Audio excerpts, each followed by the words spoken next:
Welcome back to Her Rules Radio. I'm Alexandra Jameson, your hostess, your coach, your guide, coming through your earbuds and your computer or your phone. How you doing today? Listen, here in this world of online empowerment and seeking best tips, best practices, there is a truth that I come back to over and over again throughout my 20 years of being a coach. And that is, you aren't just what you eat. You think how you eat too. Your thinking, your clarity, your ability to be present and process and be a creative leader is so tied to how you nourish your body, how you eat, what snacks you have, what treats you indulge in. And today's show is all about how your brain acts depending on what you eat and how you can change up how you're eating to improve your thinking. You know, I am currently working with some incredible women leaders, and it's really interesting to me, the ones who come to me who are already at the top of their field, you know, stepping into incredible positions of leadership. Their food is one of the foundations of their success. And maybe they need help fine-tuning things, or they need help coming back to a movement program, right? Habits of movement that give them that 5 to 10% more energy and focus that they know would make all the difference. Or they know they've gotten off track with how they're eating, and they can tell, you know what, if I could just get back on track with a few targeted changes to what I'm eating, it would make all the difference. That's one of the interesting themes I see with women who are either really pursuing leadership roles or want to really step up in being leaders, doing more, expanding their capacity. They invest in and seek out the best advice to get them that 10 to 15% more clarity, functioning, productivity. Well, today's episode is for you, all you who want to make that 10 to 15% shift, and it may be drastically more depending on where you're starting from. I'm so honored and excited to introduce you to a dear friend, Dr. Uma Naidoo. Now, Michelin star chef David Bouley described Dr. Uma Naidoo as the world's first triple threat in the food as medicine space. She is A, a Harvard-trained psychiatrist, B, a professional chef, and C, a nutritional specialist.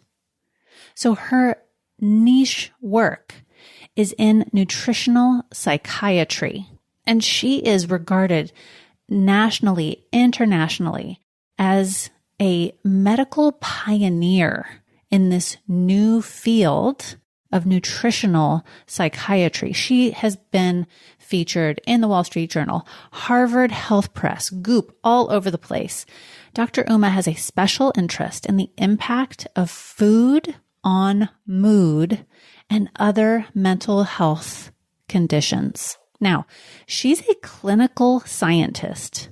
That means she is out in the field directing hospital-based clinical services in nutritional psychiatry, the first hospital-based clinical service in nutritional psychiatry in the United States.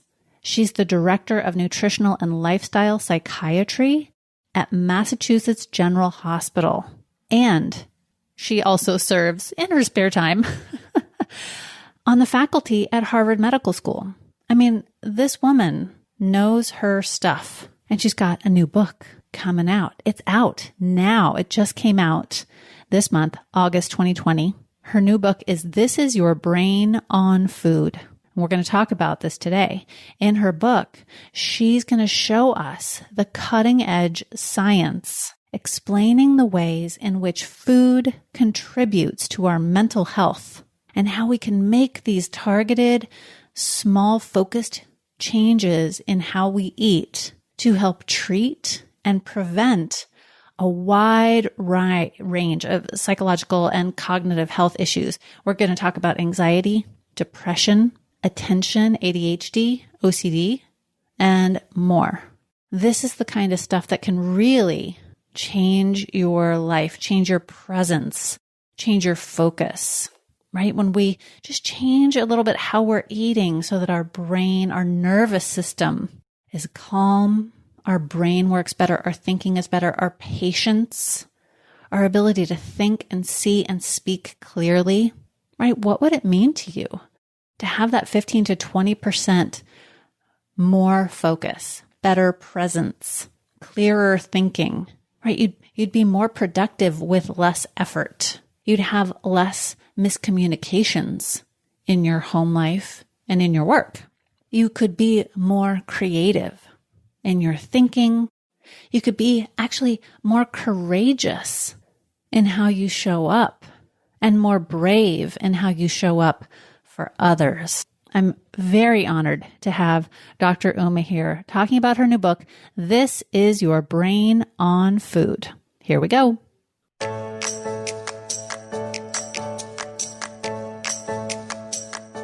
Welcome, Dr. Uma Naidoo. So good to have you here on Her Rules Radio. Thank you so much, Alex. I am just delighted to be here talking to you today. It is a pleasure to have you because you and I have shared so many meals together. Our husbands constantly talk. We have been hanging out and chatting for years, and I love having you on the show. Me too. I just feel like it's time for some girl talk here. It's time. It is beyond time. We're here to talk about this incredible wealth of knowledge that you're going to share. Your brand new book out now, August 4th, 2020. This is Your Brain on Food. Uma, this book is like beyond. It's beyond. We are so ready for this information. Thank you. That is my wish and my goal with it. It's really to make that connection for people between the brain and what we eat. You know, we understand how to eat for hypertension and we understand how to eat for high cholesterol, but we haven't really made the connection to mental health. And I felt that we needed to start that conversation. Yeah, absolutely. And this conversation about mental health and food has been going on for decades in what we'll call like fringe and alternative health circles. Yes. But you, as a triple threat, psychiatrist, nutritionist, and chef, are bringing together incredible science and stories. So we want to talk, we're going to frame this conversation today about your book, This is Your Brain on Food, for my listeners who are creative leaders. They are driven professionals. A lot of them are also mothers. They're handling everything. They do not have time to drop any plates, right? All the balls are in the air. They want more focus, more energy.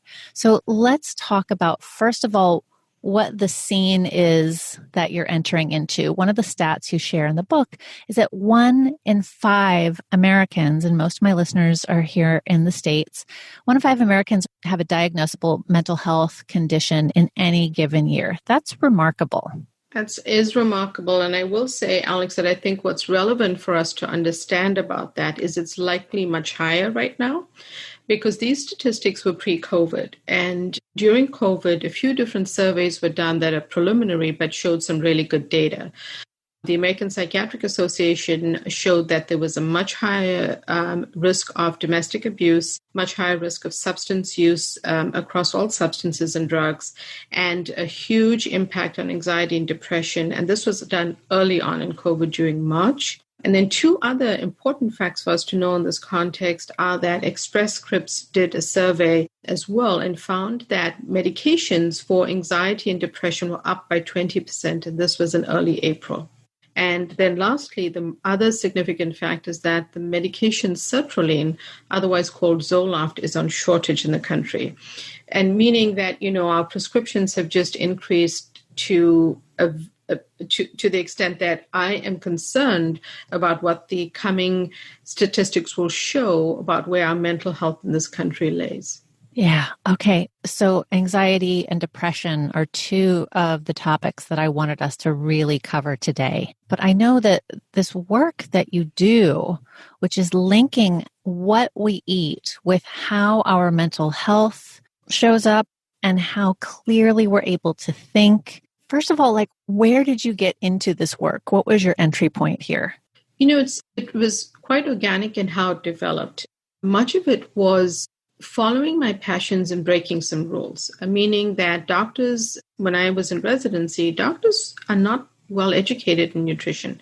There is a significant gap at medical school. But I, just based on my cultural background and having grown up in a large Hindu family where food was very much a central connection, but also a family that had a lot of physicians, there was a focus on health as well as the nutrition, plus the nutrients. And I sort of brought that forward with me. And in residency, I just felt a real need to be talking to individuals if I was going to learn how to prescribe these medications. It began there and it continued as I started to investigate and research more the nutritional components of how my patients could live a healthier lifestyle, even if they had mental health symptoms. And I started to make connections. I started to read more of the literature. And when I went to culinary school, I would just throw in that it was largely trying to follow my passion and, breaking the rule around that you can't do it at a certain stage of your life or if you're doing other things or other jobs. And I was still working as an attending at that time. I finished residency. So I felt that it was something I wanted to follow, not realizing that it would fit in a very, very neat way into what I'd been practicing as a psychiatrist. And really the way that it organically came together is with great mentorship.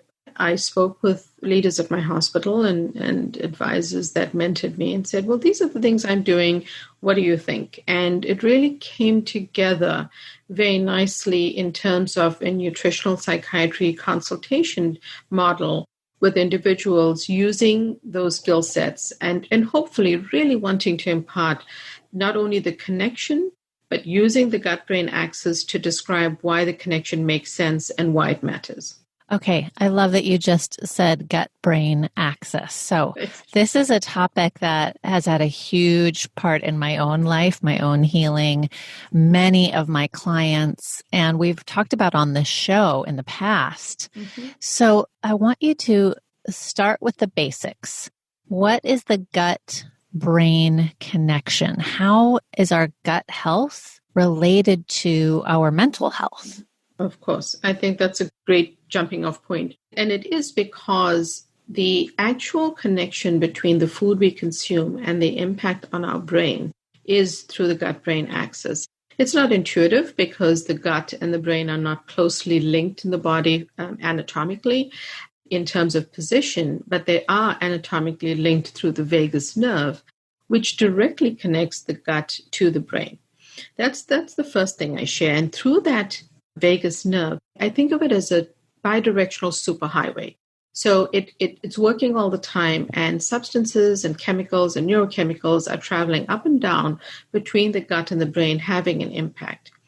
On any given day, within a 24-hour period, what you eat, whether it's good, or what you eat, whether it's bad, will start to change the composition of your gut bacteria, of which there are approximately 39 trillion. And what that goes to show is that you could make a good choice on any given day and start to change things, even if you don't immediately feel the effect. You can also, make a not so good choice and start to change things. And those effects do show up over time.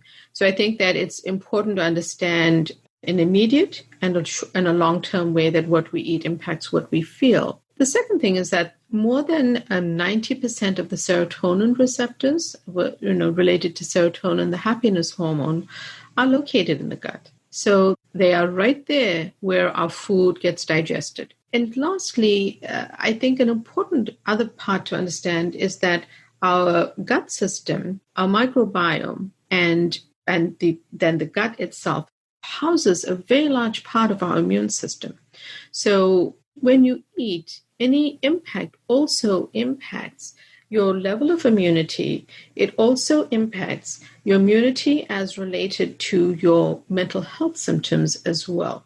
So it's an interconnected system, and understanding that there are short and long-term effects of what we eat are very significant. And I want to point out that sometimes, we might have an unhealthy snack and feel great, that serving of ice cream or whatever it is that you find enjoyable, and you feel great. It's that in the moment it does feel great. And in fact, serotonin is activated. However, it's the chronic long-term effect of doing that continuously that leads to negative impacts in your brain. And those are the things we need to be careful about. So let me see if I got this right. Mm-hmm. The quality of your food as it keeps your gut healthy with good bacteria and good elimination, hugely important for anybody who's had chronic constipation or diarrhea. You are not you do not think well when your gut hurts. Absolutely. It's linked to like poor thinking. Absolutely. Yeah, you can't even focus when your gut is all messed up. It's messed up. But you were saying, okay, we know that our immune system is impacted by the quality of our food. Mm-hmm. But what I think I heard you say was that our immunity to things like depression and anxiety is also connected. Like our immune system is also impacting our depression or anxiety or obsession or trauma, all these things you mentioned in the book. It's all associated, and it really is all linked through the gut, because through that vagus nerve, you get chemicals that are moving bidirectionally. And, for example, one great example is a 39-year-old female executive that I treated a few years ago.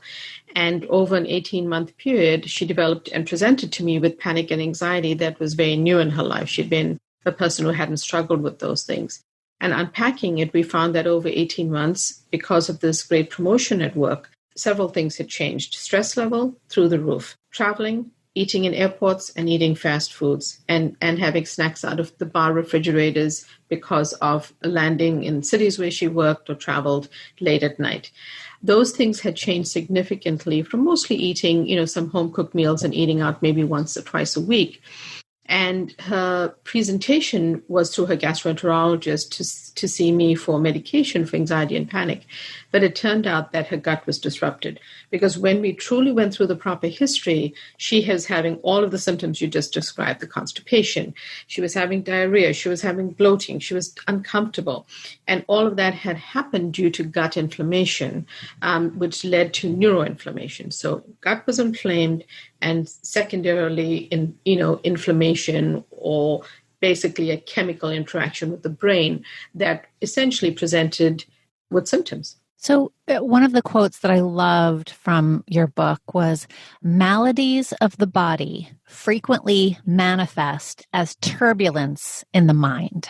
So, we hear these expressions, and I've talked about this on the show in the past, my stomach was in nervous knots, or I had this gut feeling about something. We talk about how the butterflies in my stomach. Yes.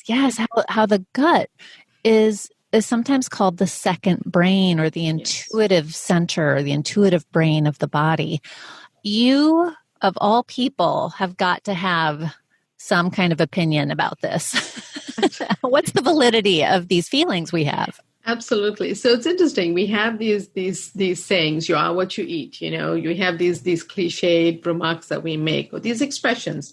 And it turns out that, Hippocrates made a remark that I think we do also quote in the book about that death sits in the bowel. I may be misquoting it at this moment, but essentially what I'm trying to say is that those eons ago, Hippocrates was onto this.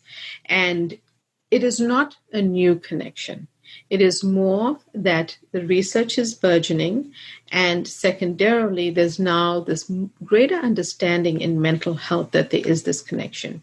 And even though I've looked at 700 research studies, 550 of which made it into the book, I am certain that there will still be mainstream doctors and psychiatrists, even maybe colleagues, who will question that there is this significant, and not in a bad way, because they are still understanding it and learning it. I just feel that in my clinical work, in my practice, I've seen this happen with individuals. And I think it's one you can be an animal researcher and you can be a clinical scientist and you can see individuals in clinical practice or in coaching and in health related fields. I think that connection is important. When you see these examples live, like I did with this woman, you really see the connection. So I feel I'm a strong proponent that the gut is sort of the second brain. I do feel that this connection is real, and I never take someone for granted when they come in reporting symptoms, even if it's on their own words. It's highly relevant. Mm-hmm. So let's get down to some brass tacks. Sure. Talk about the top line. And I know there's a lot of nuance for each individual person, but talk about the most important things people can do to improve their diet if they are suffering with, let's start with depression. Sure. So there are some basic tenets, and then there are some specific foods. And what we do in the book is we go through food lists for every chapter that you've seen, Alex, foods to embrace and foods to avoid. My patients actually find it super helpful to know that there are certain things they should be avoiding. For example, for depression, foods that have nitrates in them. And foods that have nitrates include things that are processed meats. Bacon, salami, certain sausages, cured meats that have the additive ingredient nitrates are actually linked to depression. We understand that artificial sweeteners may not be good for us, but they are not only gut disruptors, they also have an impact on depression. So, staying away from those types of things, extremely important, or at least cutting back on them over time. What are some brand names of those artificial sweeteners? So the ones that I think don't work for people are things like saccharin and sucralose. And although I mentioned stevia in the book, some more updated research shows that the metabolism around insulin makes stevia maybe a better choice. So when I make recommendations to people, I say, if you're trying to get off sugar, I would rather you not have the white sugar. If you have to use a sweetener, go for some, and everything in moderation, either use stevia or erythritol. And this is largely related to how their connection with insulin. So I think that for our purposes in the mental health sphere, they are gut disruptors, but those are the ones I would go to if you feel you need to sweeten something. I've never really not tested those in baking though, so I can't comment on that. And then, there are things that people can completely embrace. The tenets of some basic principles that I think will just move your gut health in the right direction and set you up for better mental health.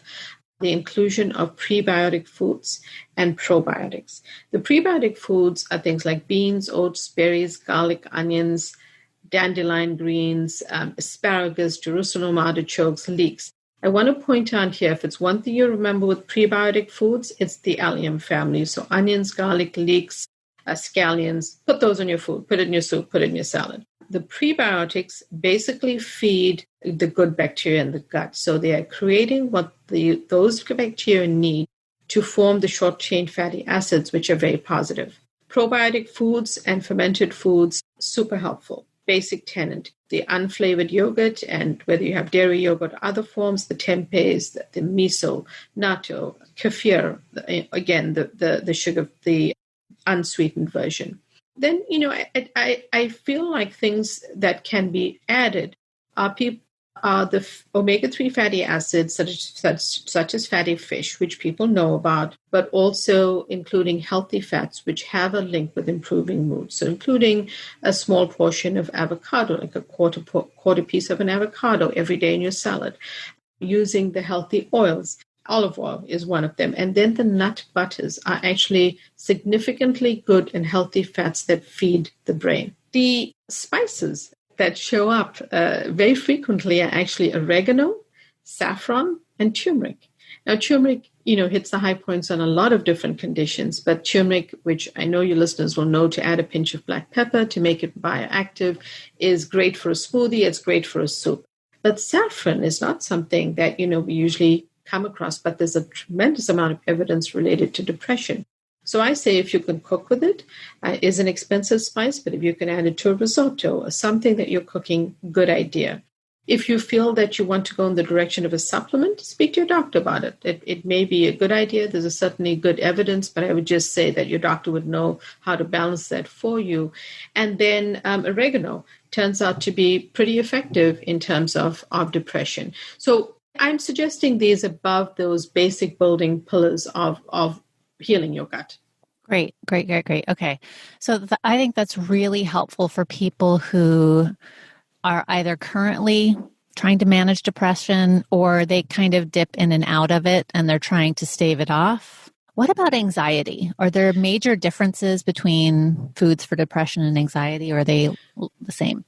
So there's some overlap, and some of the overlap, Alex, has to do with things like omega-3 fatty acids that are found rich in fatty fish. Actually, there are studies in humans that show it also targets anxiety. So including those, there is some overlap, and there's some overlap because of how our brain is set up and where the neurochemicals are. So there is natural overlap, and you will see this in the book, that certain foods do repeat themselves, but that is where their effect lies. So omega-3 is a high point. Turmeric is repeated. But here are some other things around anxiety. We found a connection between people avoiding gluten being associated with anxiety. And because I work in the mental health field, and as I say to people, if someone says, I only eat subs every day, or I'm on a carnivore diet, as a mental health clinician, I've really got to meet someone where they're at and help their mental health. So it's less about labeling the kind of diet than finding out, well, it turns out if you are having extreme anxiety, maybe doing a slow, steady elimination of gluten may be good. And we have found that to be helpful in certain individuals.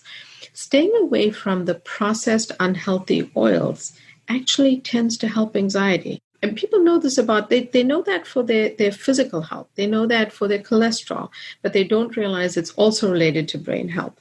And again, sweeteners show up. But the positive things that can be added are things like turmeric and black pepper, omega-3 fatty acids, vitamin D rich foods, and some really cutting edge newer research shows that some elements of the ketogenic diet can actually help anxiety as well. Another thing that I think, is cool about anxiety is, we all talk about tryptophan and turkey and you feel a certain way on Thanksgiving. But the science behind tryptophan actually shows that it gets transported to the brain when you have a carbohydrate linked to it. So it turns out that, Thanksgiving, it's probably the mashed potatoes or the sweet potatoes that are helping that serotonin get to your brain. Interesting. And the other cool thing about tryptophan is it's found in chickpeas. So, that's a great healthy protein that you can add in addition to those building blocks that I mentioned earlier. There are also things in anxiety using herbs, which I suggest making a tea, things like lavender or passion flower, chamomile, which we know to help sort of be soothing, and minerals to be aware of and to check with your doctor that you may be deficient in because they are linked with anxiety, magnesium, potassium, and selenium. And selenium you can actually get from Brazil nuts. So there's a great tip right there. Quarter cup of a nut mix, including some Brazil nuts, will do your body good and help anxiety.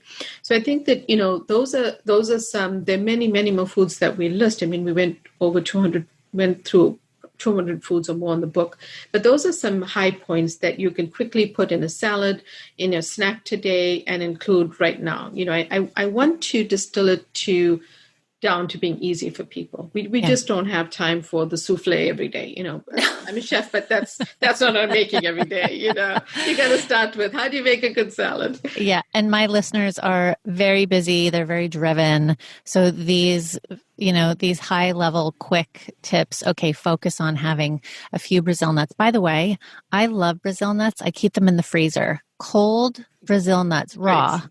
not Great. like I go for the raw, unroasted. Is that the best quality? Those are the best quality. And I think that so I like them raw in terms of nuts. I mean, there's some information about lectins and the fact that they harm the absorption or they impact the absorption of certain nutrients in our body. And then it could just be a simple trick for that. Okay. You can if they're not affecting you, Alex, definitely that's a good solution. If it is affecting someone else who's trying to consume nuts, which is super healthy fat, remember, quarter cup a day, if not the calories add up, is basically to soak them overnight and then just slow roast them in a slow oven. If you're working from home right now, it would be probably 180 to 200 degrees Fahrenheit, very low oven, and just slowly kind of roast them in that way. And when you're doing it at home, you're not adding stuff to it, so you know that it's healthy otherwise. And that process will help you if they're bothering your gut. Great. Okay. Now, one area of your book that I was absolutely fascinated by was talking about PTSD. Yeah. So post-traumatic stress disorder, which I think is already pretty common and probably going to be impacting more and more people because of the current state of the world. You wrote, PTSD has one of the strongest brain-body relationships and higher numbers of IBS associated with people who have PTSD. So just give us the overview of how PTSD is associated with the body, what body symptoms they might be experiencing, and then how diet can help with this, because that is some new information for a lot of my listeners. Great. I'm happy to share that. PTSD, I think, is something that people sometimes don't even realize they're going through a traumatic experience, and their body realizes it. That's what I find consistently with my patients. They tell me, they report their history to me, and I think to myself, the person hasn't yet this information, this traumatic experience, this being treated poorly at work or being in a, multiple different examples, but they haven't made that connection, but they are presenting with pain. They're presenting with discomfort. They're presenting with anxiety. They're presenting with headaches. They're presenting with, if it's been a very violent type of event, it's flashbacks and nightmares. So there's a whole host of symptoms. But here's the thing, Alex, the DSM-5-TR, which is the Diagnostic and Statistical Manual that psychiatrists use, I have said for many years, does not cover the patients that I see. Not everyone fits into a box. And many people have a conglomeration of different symptoms and present.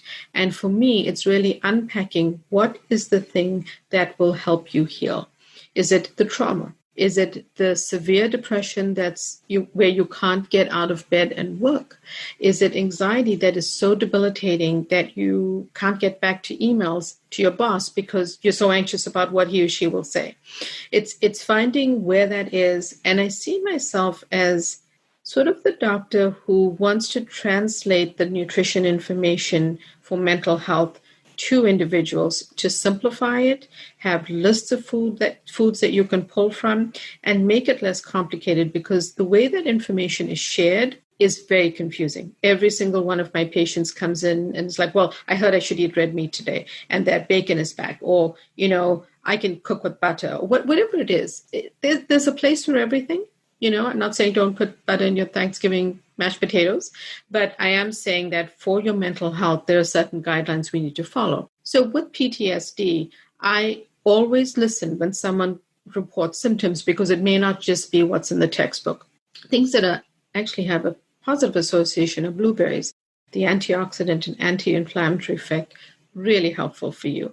I say at least a quarter to half a cup a day, even more, because berries are probably my favorite fruit, and definitely on the glycemic index, bring in not so much worry about the sugar level in fruit that are healthy for you, and the glycemic index is probably better for you, so include those if you can. Different blends of berries. The omega-3 fatty acids here are also important, because the anti-inflammatory and antioxidant effect on the brain help you. Again, turmeric plays a role here.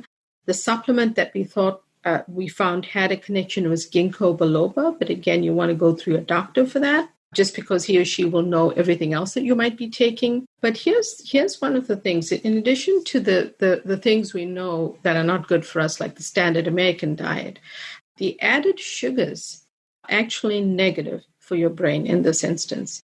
And MSG is one of the highest ranked ingredients that will drive traumatic experiences or worsen your feelings and symptoms. And that, I think, is helpful for people to know, because glutamates and MSG are found in many more things than just certain types of food. even though not all of these foods are bad, it's in things like tomato sauce. It could be in miso, even though miso has positive. It could be in Parmesan cheese. So you want mushrooms. Exactly, mushrooms. Thank you.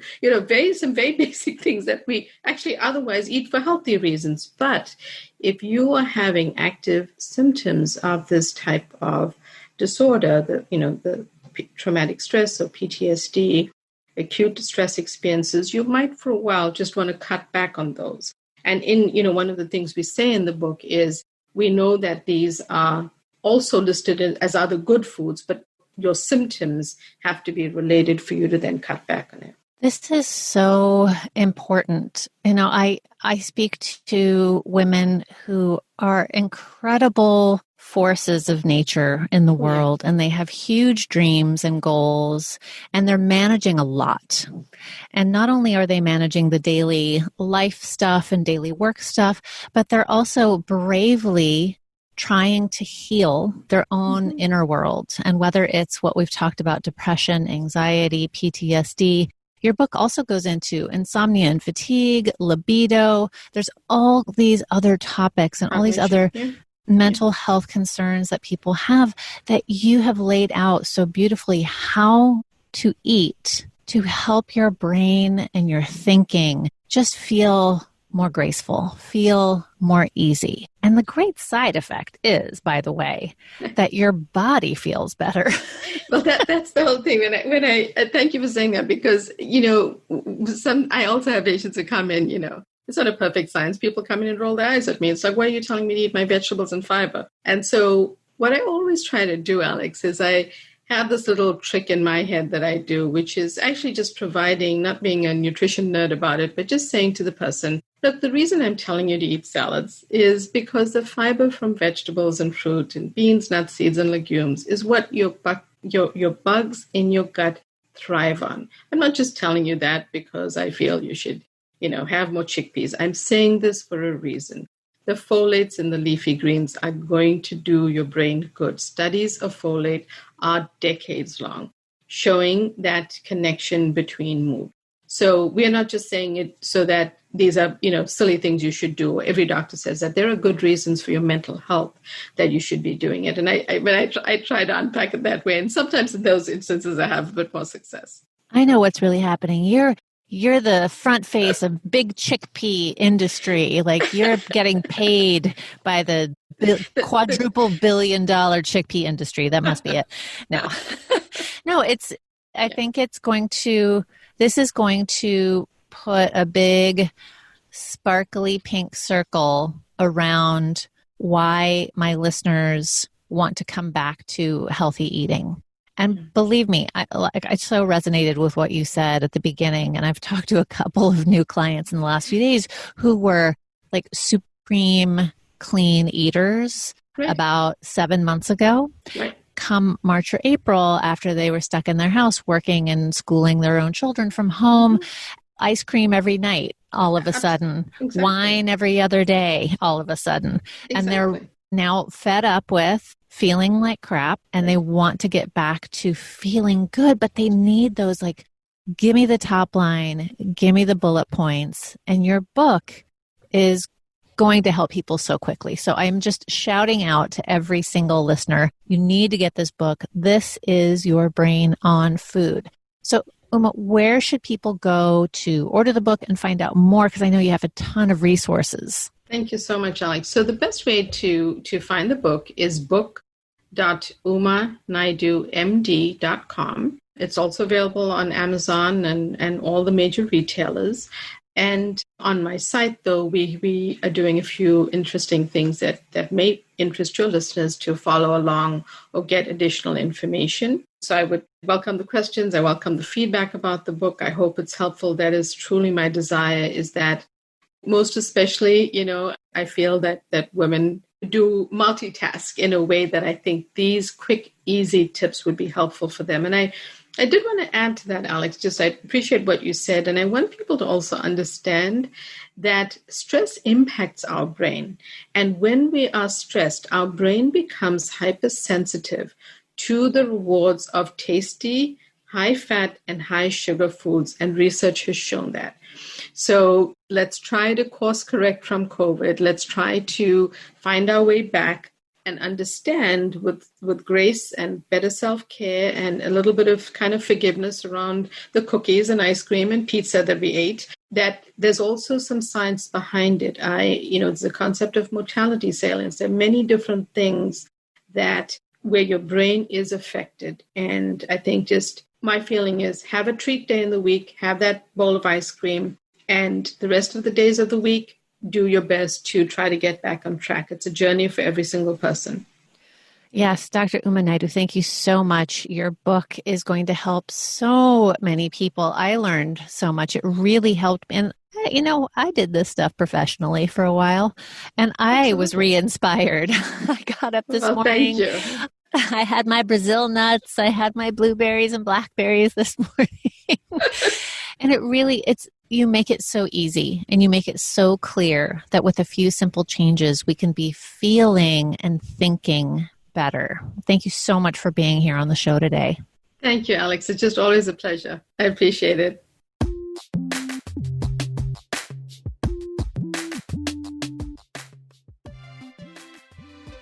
Thanks for listening into our conversation with Dr. Uma about her book. I hope that you found a couple of targeted, focused ways to improve your thinking, your health, your life. I hope you'll go to wherever you download your podcasts from and leave a review or share the show with someone you think will benefit from it. We'll be back here next week with another great interview, more insights, inspiration, and motivation for you, the woman stepping into her creative leadership. See you next week.